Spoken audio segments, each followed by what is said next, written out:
ಒಂದು ದೊಡ್ಡ ಕತೆ. ಕಾರಾಗೃಹದಲ್ಲಿ ಸತ್ಯ ಅಂತ ಹೇಳಿದ್ದು ನಿಜ, ಆದರೆ ಅದು ಸುಳ್ಳು. 4 ಜನ ರೌಡಿಗಳು ಬಂದು ನನ್ನ ಕಾರಿಗೆ ಆಕ್ಸಿಡೆಂಟ್ ಮಾಡಿ ನನ್ನ ನದಿಯಲ್ಲಿ ನೂಕಿದರು. ನನಗೆ ನದಿಯಲ್ಲಿ ಹೋಗಿ ಮೀನುಗಾರಿಕೆ ಸಿಕ್ಕಿ.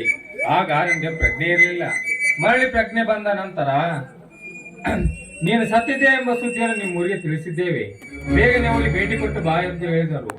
ಅದಕ್ಕಾಗಿ ಆತುರದಿಂದ ನನ್ನ ಅತ್ತಿಗೆ ಹೇಗಿರೋರೆಂದು ನೋಡಲು ಬಂದಿರುವೆ. ಪ್ರತಾಪ್, ಸಂಗಮೇಶ, ನೀ ಸತ್ತ ವಿಷಯ ತಿಳಿದು ನಮಗೆ ಭಯಂಕರ ದುಃಖವಾಯ್ತಪ್ಪ.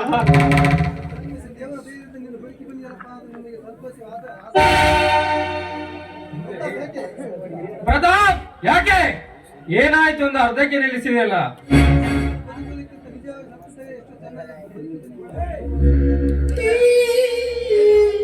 ಏನಿದೆ ನಿನ್ನ ಮಾತಿನ ಅರ್ಥ? ನನ್ನ ಅಣ್ಣ ಅತ್ತಿಗೆ ನಿಮ್ಮ ಕುತಂತ್ರ ಕುಟಿಲ ಬುದ್ಧಿಯಿಂದ ಏನಾದ್ರು ತೊಂದರೆ ಕೊಟ್ಟಿದ್ರೆ ಮತ್ತೆ?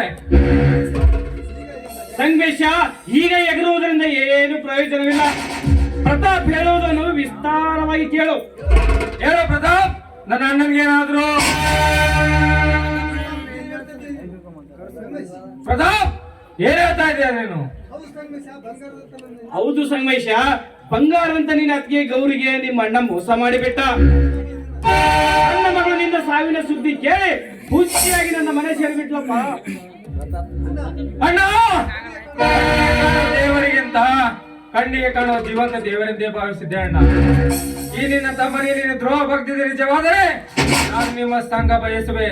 ಸುಳ್ಳಿದ್ದರೆ ಬರ್ತೇನೆ ನಿಮ್ಮನ್ನು.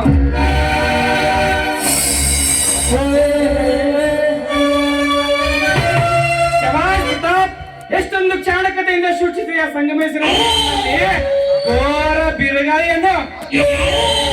ಆ ಬಿರುಗಾಳಿಗೆ ಸಿಕ್ಕಿ ಅಣ್ಣ ತಮ್ಮಂದ್ರ ಬಂದವೇ ಬಾಳಿ ನುಚ್ಚು ನೂರಾಗಿ ಹೋಗುವುದು. ನಡೆ ಹೋಗೋಣ.